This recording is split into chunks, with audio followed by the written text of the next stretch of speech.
અતોલ road રહ્યા છે જેમાજી, શીદને તૈયાર રહો છો તેમાજી।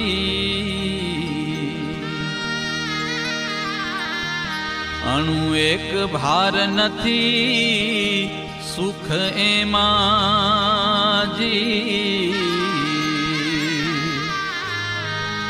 દુઃખ દુઃખ દુઃખ છે દુઃખની સીમાજી।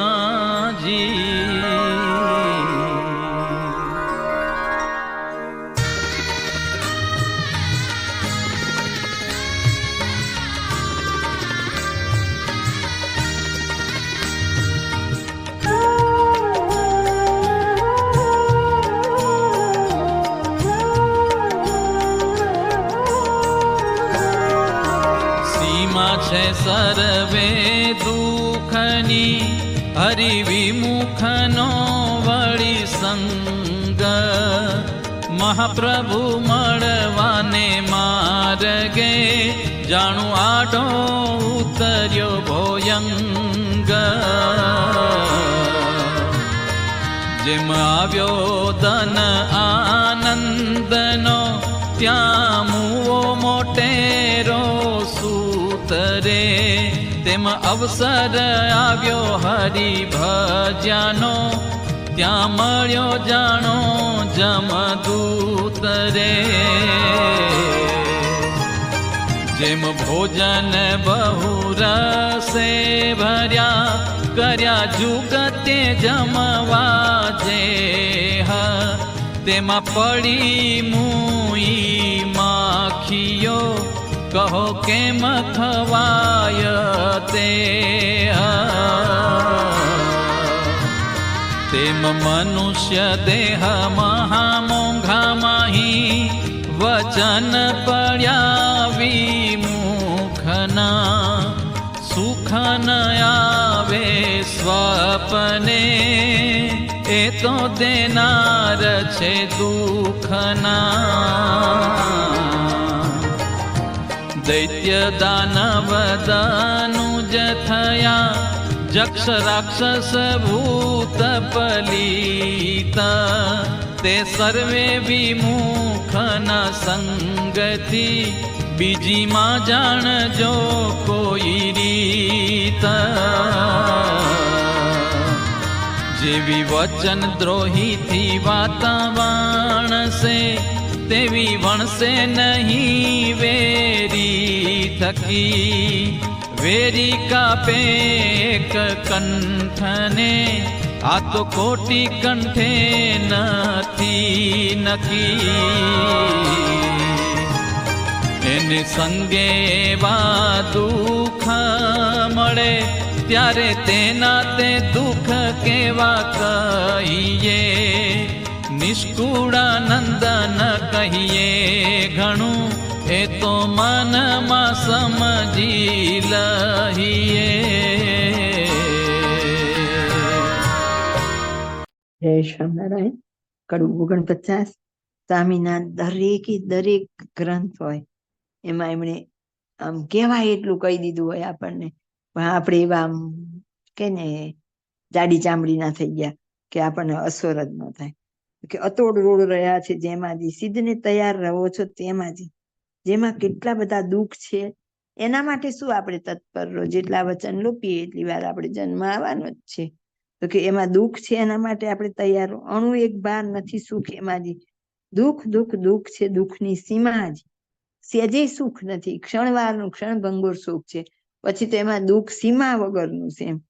સીમા છે સર્વે દુઃખની હરિવિમુખનો વળી સંગ, બધા દુઃખની સીમા હોય પણ એમાં હરિવિમુખનો સંગ ને એ રૂપી જે દુઃખ છે ને એનો તો કોઈ અંત જ નથી। અને એટલી આપણે બેનો તો વેવલી કહીએ કે કેવી કહીએ એને, પાછા એમ કહીએ મારા મોટા સ્વામી તો બહુ જ વચન સિદ્ધ છે, પણ ધનશ્રીનો ત્યાગી નથી ને શેનો વચન સિદ્ધ હોય એ નો દેખાય। બાપાનું વાત ઘસી નાખી હોય, એક બે તો ફાડી નાખી હોય, પણ તો એ પેલી પારાશીસી આ તો માપો કે વચનમાં છે તે બીજાના વચન સિદ્ધ થાય, પણ તોય ન દેખાય આપણને। મહાપ્રભુ મળવાને માર્ગે જાણું આડો ઉતર્યો ભોયંગ. સ્વામી તો દરેક નો અંત લાવીને દરેક શાસ્ત્ર ત્યાં તેમ થાય કે હજી શું કહી દઉં, હજી શું કહી દઉં. કે મહાપ્રભુ મેળવવાના માર્ગે આપણે હાલતા હતા ને એમાં આડો મોટો અજગર આવીને હૂતો. એવો હરિવિમુખ આપણને મળ્યો ને એને મોટો અજગર કીધો. એ અજગર આપણને ગળી જ જાય ને આગળ સુધી જવા દે. જેમ આવ્યો દિન આનંદ નો ત્યાં મુઓ મોટેરો સૂતરે. આજ તો આનંદ નો પર્વ હતો, બધા આનંદમાં ગુલતાન હતા, ઘરે પ્રસંગ લીધેલો હતો, સરસ ભોજન તૈયાર હતા, સારા સારા વસ્ત્ર ઘરેણા. અને એકાએક કઈક આપતકાળ આવ્યો, મોટો પુત્ર મરી ગયો તો શું દશા થાય. એમ આજ મહારાજ ને મળવાનો ઉત્તમ અવસર આવ્યો હતો. તો આવા ને આવા આવીને આપણને હરિવિમુખ મળે ને તો જાય સીધા. કેટલા એવા મોટાના અભાવ લઈને ગયા. એ આ બધા પોયમ. તેમ અવસર આવ્યો હરિભજ્યાનો, ત્યાં મળ્યો જાણો યમદૂત સ્વામી. તો આજ 2 જ પાના માટે આપણો ગ્રંથ અધૂરો રહેશે. ત્યાં બરાબર સ્વામી આમ કહીને કે ફૂલ મૂળમાં કે આજ હરિભજવાનો જયારે આપણને અવસર આવ્યો ત્યારે આપણને કોણ મળ્યું? તો કે યમદૂત પાછો મોટામાં મોટો યમદૂત મળ્યો. અને ગોપાળાનંદ સ્વામી એમની પહેલી જ વાતમાં કીધું કે જ્યારે જ્યારે મહારાજ આ પૃથ્વી ઉપર પધારે ત્યારે ઐશ્વર્યાર્થીઓ, પ્રધાન પુરુષ, પ્રકૃતિ પુરુષ, શિવ, ચંદ્ર, સૂર્ય, કુબેર અને છેવટે યમરાજાએ કહી દીધા આ બધા આવે છે કે સત્સંગમાં. તો એને ઓળખવા તો પડે ને. પણ આપણે તો કોઈ દી ઓળખવા છે જ ક્યાં. આપણને પપલાવે, 2 પડીકા આપે, આવો ભાઈ કેમ છો, આવો બેન કેમ છો, એવું કે પાનનું બીડું આપે, બસ બહુ મોટા. એથી મોટી નિશાની શું જોઈએ વળી આપણે? જેમ ભોજન બહુ રસે ભર્યા, કર્યા જુગતે જમબાજે. આમ સરસ પકવાન તૈયાર થઈ ગયા, કકડીને ભૂખ લાગી ગઈ હોય, હવાનું ખાધું ન હોય, તેમાં પડી મુઈ માખીઓ, કહો કેમ ખવાય તે? પાછી સ્વામી કે એક નહીં કેટલી માખીઓ પડી, બહુ જ કકડીને ભૂખ લાગી હતી પણ ખાવી કેમ? એમ વચન વિરોધ નો વાળાનો સંગ થયો ને તો આવી ઉપમા આપીશ કે આપણે માર્ગ તૈયાર હતો આપણો અને આપણે એવા માર્ગે આવેલા. કેટલા અજ્ઞાની છીએ. બાપાએ આપણને ચોખ્ખું જ કીધું કે આજ્ઞા લોપતા હોય એના મુખની વાત સાંભળવાથી બુદ્ધિ ભ્રષ્ટ થાય કે નહીં? બાપાશ્રી કે હા. આ એક જ વાક્ય આપણને જો જીવનમાં ઉતરે તો આપણે કોઈ આપણે બુદ્ધિ ભ્રષ્ટ કરવા એવાનો સંગ કરવા જાય, અરે હુઈ જવાય. પણ એવાની વાત ન સંભળાય. કઈ થાકી ગયા આપણે 10-15 વર્ષથી કહીએ છીએ, પણ સમય આવે ને ત્યારે બધા હિનાઈ થઈ જાય. આમ ચાવણો ફરતા ફરતા છેતે તો આંગળી વેજે ઘણા એટલા રહી જાય, બાકી બધા થઈ જાય એક રસ. સુખ ના આવે સ્વપ્ને તો દેનાર છે દુઃખના.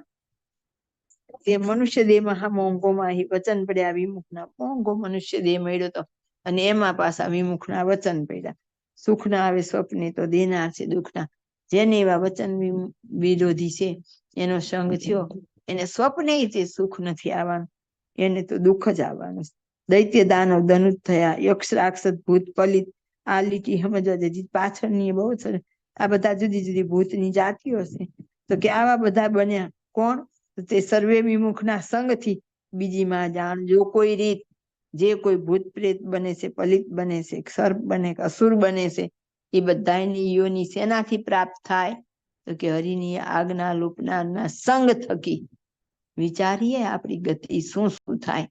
આ બધી એને લઈને થાય. તોય આપણને જરાક પ્રસાદી, જરાક માન સન્માન, જરાક ઉતારો, જરાક આવ આદર, કા હારતોરા, કા આગળ બેસાડે, એમાં તો પલળી જઈએ આપણે અને એના થઈ જઈએ. જેવી વચનદ્રોહી થી વાત વણશે તેવી વણશે નહીં વેરી થકી. વચનદ્રોહી હોય એનાથી જે વાત બગડે ને એવી તો આપણો કોઈ દુશ્મન હોય ને એનાથી એ ન બગડે. હવે સરસ કે વેરી કાપે એક કંઠ ને આ તો કોટી કંઠે નથી નક્કી. આપણો દુશ્મન હોય ને એને બહુ ગુસ્સો આવે ને તલવાર લઈને એકવાર આપણું માથું ઉડાડી દેશે, પણ ઓલો તો કોટી કંઠ કે આપણા કરોડો જન્મ ખોટા કરી નાખશે.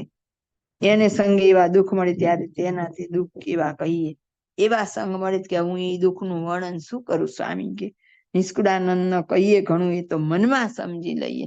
નિષ્કુળાનંદ સ્વામી કે હવે ઘણું હું શું કહું, હવે તો મનમાં સમજી લઉં. તમારે સમજવું હોય તો સમજજો, પણ વચન લોપનાર નો સંગ ભૂલે ચૂકે ન કરશો, ન કરશો, ન કરશો. ખબર નહીં પણ ચાંપલુસી કરવાની એવી ટેવ પડી હોય ને તે ખબર જ હોય કે આ બધા તો આજ્ઞા લોપતલ છે, હોય આપણે એની વાય વાય ફરીએ. બીજી લીટીમાં સ્વામી કહી દેશે વિમુક્તિ વળી જાશે વૈતાળજી, સુધા પીપાસા વધશે વિશાળજી. એનું શું થશે?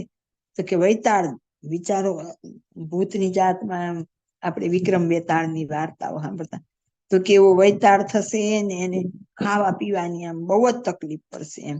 જળાશય જાતા રોકશે વરુણ રખવાળજી, ત્યારે સર્વ દુઃખ નો મળશે તાળજી. હજી તો આગળ કેટલું છે, આ તો એક લીટી તો વાંચ્યા વગર રહેવાય એવું નથી કે સ્વામી આપણને શા માટે આટલું બધું કહે છે. અને એક આપણે આજ્ઞા પાડવા તૈયાર, અને આજ્ઞા પાડવા તૈયાર હોય ને પાછા આજ્ઞા લોપતલનો સંગ કરીને એના જીવનું બગાડે, એ તો વળી કેવી કઠણાઈ કહેવાય. પાડે ને આજ્ઞા લોપતા હોય એનો સંગ કરે, તો એવી રીતે કેવી રીતે થાય કે આપણામાં એક કચાશ હોય એટલે આપણને નબળો ઉતરતો સંગ ગમે. મહારાજ બાપાના ચરણોમાં પ્રાર્થના કરીએ, નિષ્કુળાનંદ સ્વામીની પ્રાર્થના કરીએ કે આવા હરિવિમુખના સંગથી આપણને બચાવે, હર હંમેશા આપણી સહાયમાં ઉભા રહે. જય સ્વામિનારાયણ.